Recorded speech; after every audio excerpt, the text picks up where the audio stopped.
I was also sort of the office's rabble-rouser and raconteur, and as a result of that, I was appointed to be the head morale officer, and that meant that for the office Christmas party, I'd listen to all the people's submissions for, I'll clean it up a little bit, Idiot of the Year. And anybody who played in the game, policemen, probation officers, judges, lawyers, anybody could be nominated for Idiot of the Year, and then I decided who it was, and I announced that at the office Christmas party.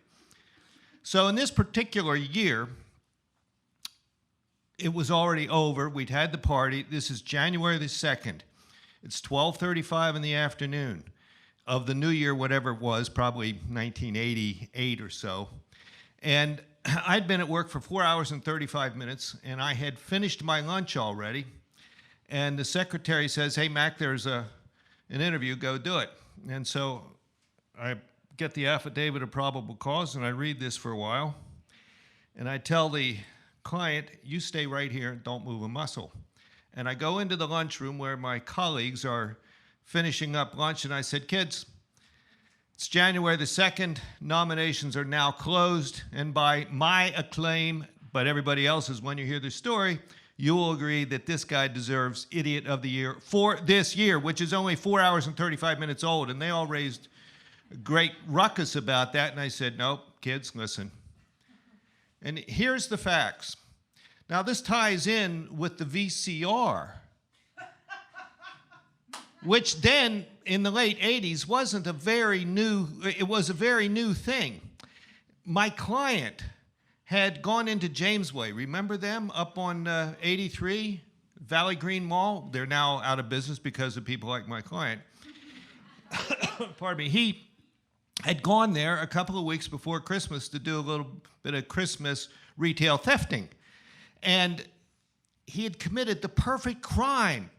This is the 80s. They didn't have surveillance everywhere. Nobody got a good look at him. His car was nondescript, and because there had been some snow that had fallen a week or two before, there was mud all over the license plate. He had committed the perfect crime. He had gotten away with it. He had successfully shoplifted a VCR. Now, you might not remember, but the original VCRs were a good bit bigger than the ones that they eventually turned into. And I don't know whether he got one that was a display model out of the box with all the styrofoam packing, or if he had just gone and grabbed something and scampered off. But regardless, it doesn't matter, because he turned the perfect crime into doing time.